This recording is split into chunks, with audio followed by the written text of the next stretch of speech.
নাবালিগ অবস্থায় যার বাচ্চা মারা যায়, ওই বাচ্চাগুলিকে আল্লাহ পাক রব্বুল আলামিন কিয়ামতের ময়দানে বাপ মার জন্য বহুত বড় সুপারিশকারী বানায়।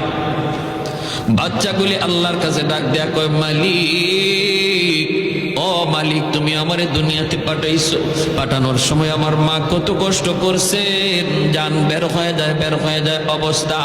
এরপরে আমি দুনিয়াতে আসলাম, এত কষ্ট আমি মাকে দিলাম, কিন্তু মার কোনো খেদমত আমি করতে পারলাম না, আমার মা ঋণ আমি শোধ করতে পারলাম না।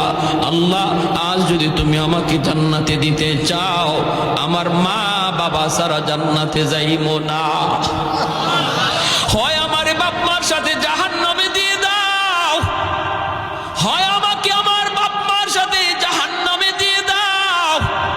রব্বুল আলামিন তখন বলে, বান্দারে, আমি আল্লাহর আদত হচ্ছে জাহান্নামীকে জান্নাতে দেওয়া, কিন্তু কোন